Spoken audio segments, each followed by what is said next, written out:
നമ്മൾ ഈ കണ്ണുകൊണ്ട് കാണുന്ന കാഴ്ചകൾക്ക് നമുക്കുള്ളിലെ കാഴ്ചപ്പാട് രൂപീകരിക്കുന്നതിൽ വലിയ പങ്കുണ്ട് എന്നുള്ളതാണ്.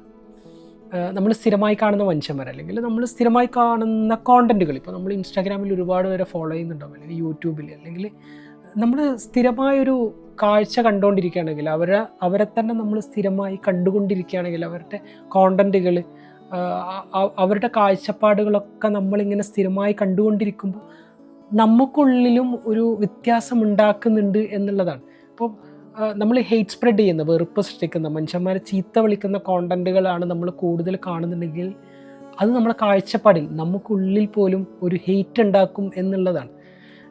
അങ്ങനെയല്ല, നമ്മൾ കുറേ കൂടി കൈൻഡാവുന്ന, കുറേ കൂടി നന്മ നിറഞ്ഞ കാഴ്ചകളാണ് നമ്മുടെ കണ്ണിൽ കാണുന്നതെങ്കിൽ അത് നമ്മുടെ കാഴ്ചപ്പാടിൽ വ്യത്യാസമുണ്ടാക്കും എന്നുള്ളതാണ്. നമ്മൾ അതിന് കുട്ടികളെ ശ്രദ്ധിച്ചാൽ മതി. കുട്ടികളിപ്പം എപ്പോഴും കാണുന്ന കാഴ്ചകൾ, കുട്ടികളെ ഏറ്റവും നന്നായി ഒബ്സർവ് ചെയ്യുന്നവരാണ്. അപ്പം അവർ പാരൻസിൽ നിന്ന് എന്താണോ അവർ ഒബ്സർവ് ചെയ്ത് അവർ കാണുന്നത്, അതുപോലെ അവർ തിരിച്ച് പെരുമാറും എന്നുള്ളതാണ്. അവരുടെ കാഴ്ചപ്പാട് പോലും അങ്ങനെ ആയിട്ടുണ്ടാവും എന്നുള്ളതാണ്. അപ്പം നമ്മളെപ്പോഴും മനസ്സിലാക്കേണ്ട കാര്യം, കണ്ണുകൊണ്ട് നമ്മൾ എന്ത് ഒരു സാധനം അകത്തേക്ക് എടുക്കുമ്പോഴും അത് നന്മ നിറഞ്ഞതാണോ എന്ന് നമ്മൾ ചിന്തിക്കേണ്ടതുണ്ട് എന്നുള്ളതാണ്. കാരണം അത് നമ്മുടെ കാഴ്ചപ്പാടായിട്ട് അത് മാറും എന്നുള്ളത് നമ്മൾ മനസ്സിലാക്കണം. അപ്പം thank you so much. Keep smiling by heart, not only by lips.